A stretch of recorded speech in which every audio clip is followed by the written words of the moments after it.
Hello guys, welcome to part 1 of the tutorial on how to use the CryptoGraph indicator. Split into 3 videos, I'll explain how to read and use the indicator into as much detail as possible. CryptoGraph currently consists of 2 main indicators, CryptoGraph 2 and 3. CryptoGraph 1 will be released in the future and will be based on support and resistance. Also there's CryptoGraph 4, which is based on a slightly different strategy than number 3. Okay, so right now we only have CryptoGraph number 2 on our screen. We will start by explaining this one. It might seem a bit much at the start, but it will become easy to read once you know what you're looking for. Let's start with the time segmented volume, or in short TSV. I will remove everything else for now. Also, the white line is the average TSV, so I will leave that for now. The time segmented volume are, as you can see, the red and pink wave. The reason we included the TSV is because it gives very powerful volume-based indications. The time segmented volume gives us the opportunity to read and understand true volume. Because of this, the TSV can help us finding possible tops, since it can expose the distribution pattern of market makers who are quietly selling, even while smaller lot buyers push up the price to a final high. Also, the other way around, the TSV can help finding a possible bottom, since it can reveal the accumulation pattern of market makers who are quietly buying, even while smaller lot buyers push down the price to a final low. You can spot this on the TSV by finding divergences between the direction of the TSV and the direction of the price. Also, when TSV is flattening out, while price goes more up or down, it can also give an indication that price is about to reverse. So that means that TSV would flatten out, and for example, price goes up, that would mean it's likely to go down and reverse back to the downside. I will show you a couple of examples of TSV divergences. So with this example, you can see prices clearly going down,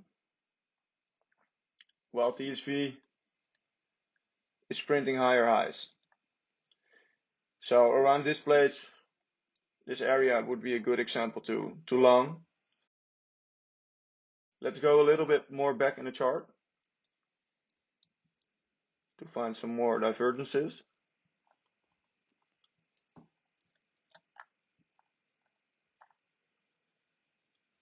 All right, let's start from here. Let me see. I do see one right here. You can clearly see price goes up. TSV is coming down.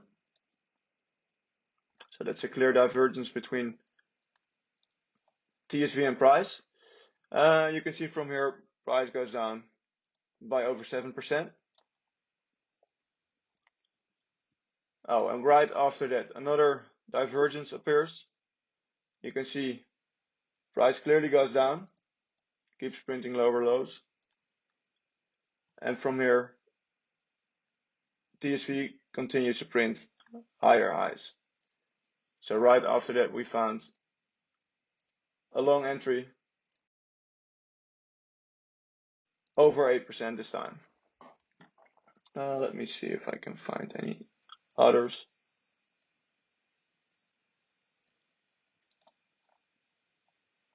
Okay, this is a smaller one.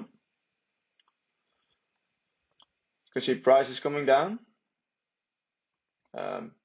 Could be this. Also could stop right here. While TSV is clearly coming up. This would also be a nice 5% move. Of course, you will never catch exact bottoms or tops, but it's about the part in between. Okay, so I hope that gives a general impression of what the TSV looks like and how you can find the divergences. The white line is mostly for visualizing the average, the general direction of the TSV. Okay, now let's add the VWEB to the chart as well. So the VWEB is the volume weighted average price, as some of you already know. Generally, when the VWEB crosses the zero line, so it goes from negative to positive or the other way around, it's a good indication of the direction of the price. So crossing zero is often a good indication. The VWEB indicator is not displayed as a wave like many people are used to, but instead with columns. This way you can clearly see the direction of the VWEB. I have visualized it this way that whenever the VWEB is increasing, it turns blue.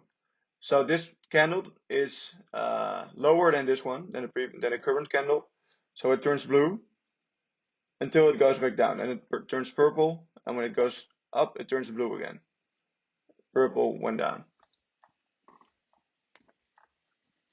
Okay. Now let's add the stochastic RSI.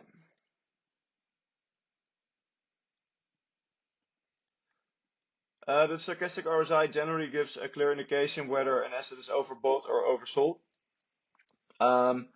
Whenever the blue line crosses the purple up, like here, it's considered bullish. Whenever it crosses back down through the purple line, it's considered bearish. The last part of CryptoGraph 2 are the trend indicating squares. These generally give a good indication, a confirmation of a trend. Whenever they stop printing, it might be a good indication that a trend is over.